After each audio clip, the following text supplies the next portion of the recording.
Administrative approach, जिसे कि process management या फिर जनरल थ्योरी ऑफ मैनेजमेंट भी कहा जाता है। सो फ्रेंड्स, ये अप्रोचेस जो है वो ऑर्गेनाइजेशनल बिहेवियर में आती हैं और आज हम इन अप्रोचेस को पढ़कर अपने 6 मार्क इंश्योर करेंगे इन यूजीसी नेट एग्ज़ाम 2020 में।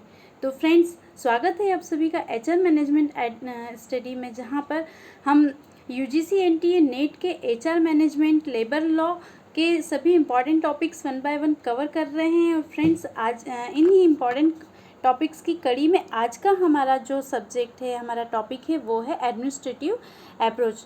तो फ्रेंड्स, एडमिनिस्ट्रेटिव अप्रोच के बारे में बात करने से पहले हम ये बात थोड़ा सा हेनरी फेयोल जी के बारे में बात करेंगे।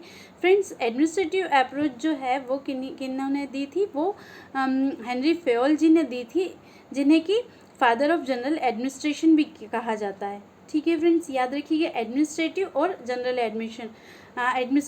तो फादर ऑफ जनरल एडमिनिस्ट्रेशन अगर ये क्वेश्चन बनता है तो किसने कहा था, किसे कहा जाता है, तो वो हेनरी फेयोल जी को कहा जाता है। और जो एडमिनिस्ट्रेटिव अप्रोच है उसे ही प्रोसेस मैनेजमेंट या फिर जनरल थ्योरी ऑफ मैनेजमेंट भी कहा जाता है।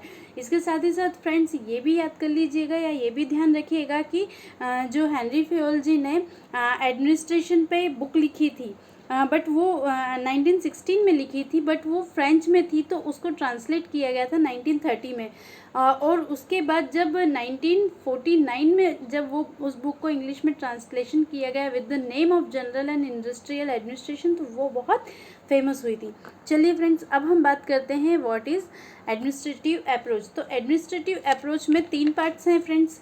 एक है managerial qualities, other one is function of management, और third and most important 14 principle of management. तो पहले छोटी ब्रीफ में बात करते हैं मैनेजरियल क्वालिटीज़ की, कि हेनरी फेयोल जी ने बताया कि किसी भी जो मैनेजर्स होते हैं, जो कि मैनेजमेंट होता है, उनमें क्या क्वालिटी होनी चाहिए। तो फर्स्ट वन की मैनेजर्स जो हैं उन्हें फिज़िकल फिट होना चाहिए, मेंटल भी फिट होना चाहिए, और उनमें मॉरल होना चाहिए। मॉरल इट मीन्स कि एक उनमें सही गलत समझने का, सोचने का, और थोड़ा सा दया करुणा वाला भाव भी उनमें होना चाहिए। एजुकेटेड होना चाहिए, फिर टेक्निकल कॉम्पिटेंसीज भी उनमें होनी चाहिए, जो भी रिक्वायर्ड है उस ऑर्गेनाइजेशन में। और as well as last one is experience भी होना चाहिए पर्टिकुलर उस वर्क में, जिस वर्क के लिए उन्हें अपॉइंट किया जा रहा है।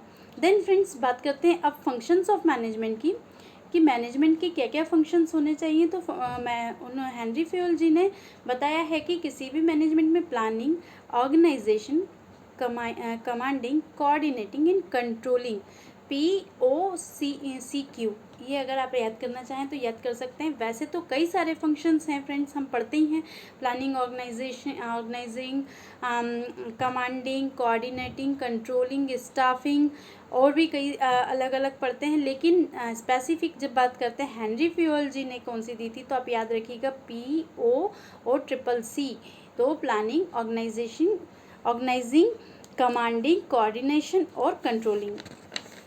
अब ये तो हम पहले भी पढ़ चुके हैं कि फंक्शंस ऑफ मैनेजमेंट में कि व्हाट इज़ प्लानिंग, ऑर्गेनाइजिंग, तो इसकी तो हम बात नहीं करेंगे। अब हम इस पर मेन जो हमारा टॉपिक है उस पर आ जाते हैं और बात करते हैं 14 प्रिंसिपल ऑफ मैनेजमेंट की। तो फ्रेंड्स, हेनरी फेयोल जी ने 14 प्रिंसिपल ऑफ मैनेजमेंट दिए हैं, विच आर नॉट रिजिड, मतलब इनको एज इट इज़ फॉलो करना ज़रूरी नहीं है, लेकिन उन्हें एक एप्रोप्रिएट वे में आप फॉलो अगर करेंगे अपने बिजनेस में एज वेल एज अपनी जनरल लाइफ में, अपनी रेगुलर लाइफ में भी, अब जब आप इसको फॉलो करेंगे तो आप एक बहुत ही अच्छा मैनेजमेंट कर पाएंगे। तो फर्स्ट वन बात करते हैं division of work. Division of work से मीनिंग है फ्रेंड्स की एम्प्लॉयज़ में, वर्कर्स में वर्क का जो डिवीज़न है वो अप्रोप्रिएट और प्रॉपरली किया जाए। ये नहीं किसी को ज़्यादा काम दिया जा रहा है, किसी को कम काम दिया जा रहा है, बट जैसे जैसे उनकी जो भी रिस्पॉन्सिबिलिटी है उसके अकॉर्डिंग उनको काम दिया जाए।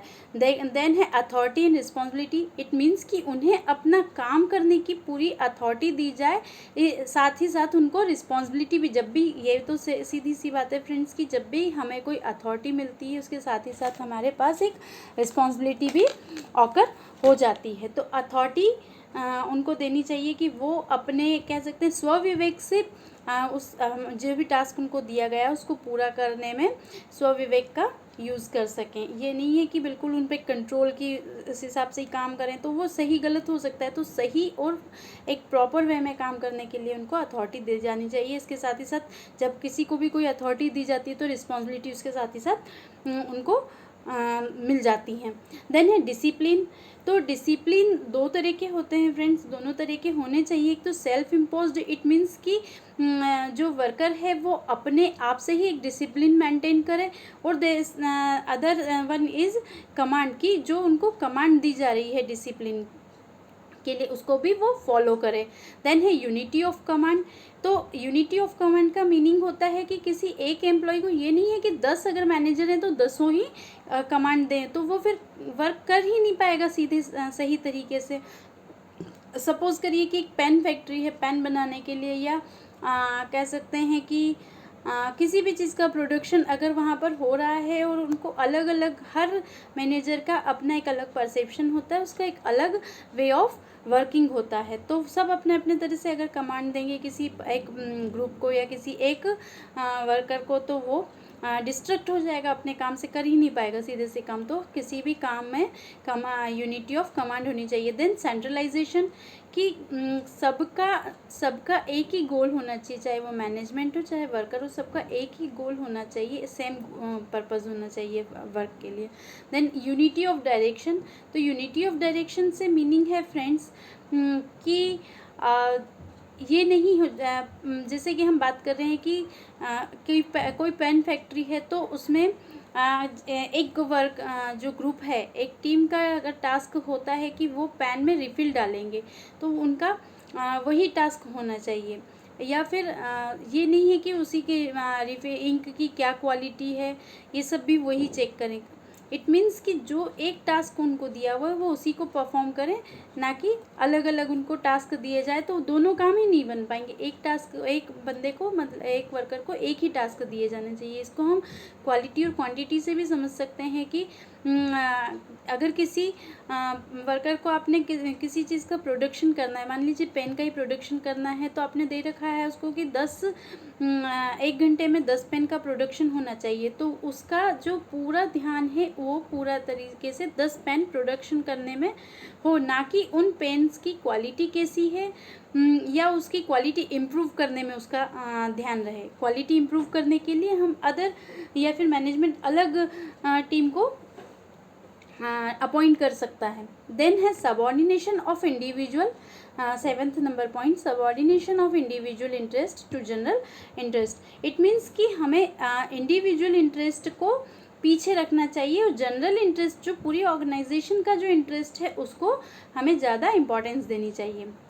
आगे बात करते हैं फ्रेंड्स स्केलर चेन की। स्केलर चेन वैसे अलग से भी एक वीडियो मैं बनाऊंगी, आप देख सकते हैं। सिंपली अभी बताती हूँ कि स्केलर चेन का मीनिंग ये होता है कि जब भी, ये जो मैंने 2 डायग्राम बनाए हुए हैं, तो आप पहले रेड वाले को देखिएगा कि जब भी किसी को भी जब एक जैसे व्यक्तियों को, जब एक जैसे डेजिग्नेशन पे जो बात करनी हो अगर किसी 2 एम्प्लॉयज़ को, तो वो आपस में सीधे से कर सकते हैं। बट अगर हिरार्की है वहाँ पर कि ई के ऊपर डी है, डी के ऊपर सी है, सी के ऊपर बी और बी के ऊपर ए, ये डेजिग्नेशन है, तो ये नहीं हो सकता कि ई जो पर्सन है वो डायरेक्ट जाके सी को कुछ कह दे या डायरेक्ट जाके जी को कुछ कह दे, ये नहीं होना चाहिए। ठीक है फ्रेंड्स, अगर डी को या ई को सी से कुछ बात करनी है, अपनी कोई बात रखनी है, तो उसको प्रॉपर स्केलर चेन एक फॉलो करनी पड़ेगी कि वो ई जो पर्सन है वो डी को बताएगा, डी जो पर्सन है वो फिर सी को बताएगा, जिस तरह की वहाँ पर हायरार्की मेंटेन की जाती है। बट कुछ कह सकते हैं कि सिचुएशंस में किसी भी सडन सिचुएशन में, कह सकते हैं किसी ऐसी सिचुएशन पे जहाँ पर ज़रूरी हो जाता है कि जो डी है वो डायरेक्ट एफ से बात कर कोई बात एफ को बता दे तो वो भी कर सकता है। ये कोई ज़रूरी नहीं है कि हर बार एक हायरार्की ही मेंटेन की जाए, बट कुछ सिचुएशन में जहाँ पर बहुत ज़्यादा इम्पॉर्टेंट हो, बहुत ज़्यादा नीड हो कि डी को डायरेक्ट एफ को वो बात बतानी ही है, तो वो भी कर सकता है, और इसे ही गैंग प्लैंक कहते हैं। तो फ्रेंड्स ये दो चीज़ें भी समझ लीजिएगा। यहाँ से यूजुअली क्वेश्चन बनते ही बनते हैं, स्केलर चेन और गैंग प्लैंक क्या होता है, कि स्केलर चेन क्या होता है ये भी पूछा जा सकता है, गैंग प्लैंक क्या होता है ये भी पूछा जा सकता है। देन फ्रेंड्स बात करते हैं रेम्यूनरेशन का। तो सीधी सी बात है कि अप्रोप्रिएट पे right payment to right person दी जाए, ना किसी को कम ना किसी को ज़्यादा। Then we are talking about order. तो ऑर्डर क्या है, ऑर्डर के लिए उन्होंने कहा है there should be a place for everything. It means कि हर किसी चीज़ के लिए एक प्लेस है, लेकिन उस प्लेस पर ही उस चीज़ को प्लेस किया जाना चाहिए। ये नहीं है कि सपोज़ करें हम अपने घर में हम अपनी जब बुक्स वगैरह प्लेस करते हैं, पेन वगैरह, तो इधर उधर अगर फेंक देंगे तो ना तो वो ठीक ढंग से रखी रहेंगी, ना हम ढंग से पढ़ पाएंगे, और ना ही समय पे हमें कोई भी बुक मिल पाएगी। तो अगर हम उनको राइट प्लेसेस पे रखेंगे तो समय पे उन बुक्स को ले पाएंगे, हमारा टाइम भी वेस्ट नहीं होगा और हम टाइमली पढ़ भी पाएंगे। और इसी तरह पर्सन्स के लिए भी कहा गया, तो right person at the right place होना चाहिए। देन फ्रेंड्स इसके बाद बात करते हैं इक्विटी। तो इक्विटी इट मीन्स कि किसी भी जो पर्सन्स हैं, एम्प्लॉयज़ हैं, उनको सभी को एक समान अधिकार, एक समान रिस्पॉन्सिबिलिटी दी जानी चाहिए। इट मीन्स कि एक टीम में काम करने वाले, एक ग्रुप में काम करने वाले व्यक्तियों के लिए, सभी के लिए एक समान जो भावनाएं हैं, मैनेजर्स की भी भावनाएं हैं, जो मैनेजमेंट की भावनाएं हैं, सुपरवाइजर्स की भावनाएं, सभी की के लिए एक समान होनी चाहिए। ये नहीं कि किसी को ज़्यादा इंपॉर्टेंस दी जा रही है, किसी को कम इंपॉर्टेंस दी जा रही है। तो उससे क्या होगा कि जो प्रोडक्टिविटी है वो हमारी सफ़र कर जाएगी, अगर इनइक्विटी हुई, इक्वालिटी नहीं हुई अगर ऑर्गेनाइजेशन में। तो देन फिर फ्रेंड्स है इनिशिएटिव। तो इनिशिएटिव इट मीन्स कि क्रिएटिविटी, हर किसी को अपनी अपनी क्रिएटिविटी करने का, अपनी दिखाने का पूरा अधिकार हो, but within the limitation and discipline. Then बात करेंगे स्टेबिलिटी ऑफ टेन्योर। तो इस तरह से मैनेजमेंट होना चाहिए, सुपरविज़न और मैनेजमेंट इस तरह का होना चाहिए कि जो वर्कर्स का जो टेन्योर है वो हमेशा बना रहे। ये नहीं है कि जल्दी जल्दी जो वर्कर्स हैं वो जॉब हमारे यहाँ से छोड़ दें, जल्दी जल्दी स्विच कर लें, इस तरह का नहीं होना चाहिए। इस तरह से उनसे बिहेव किया जाना चाहिए, उनको इस तरह से मैनेज किया जाना चाहिए, इस तरह से उनको मोटिवेट और एनकरेज किया जाना चाहिए कि हमारे ऑर्गेनाइजेशन की जो टेन्योर है, टेन्योर ऑफ वर्कर्स है, वो हमेशा स्टेबल रहे। And last one is Spirit day corps, most important. पहले तो बता दूं कि एस्पिरिट डे कॉर्प्स जो है वो फ्रेंच वर्ड्स हैं। इसका मीनिंग होता है यूनिटी ऑफ स्ट्रेंथ या फिर एस्टेब्लिशिंग टीम वर्क। तो फ्रेंड्स आप भी जानते हैं कि जब भी ऑर्गेनाइजेशन में यूनिटी होती है, सब लोग एक अपनी ऑर्गेनाइजेशन को अपना मान के जब काम करते हैं, टीम वर्क में जब काम करते हैं, तब वो ऑर्गेनाइजेशन हमेशा फलती फूलती रहती है। उसके सारे गोल जो हैं वो सही से अच्छे से अचीव कर पाती है और अच्छे से गेन कर पाती है, जिससे सभी को फ़ायदा होता है।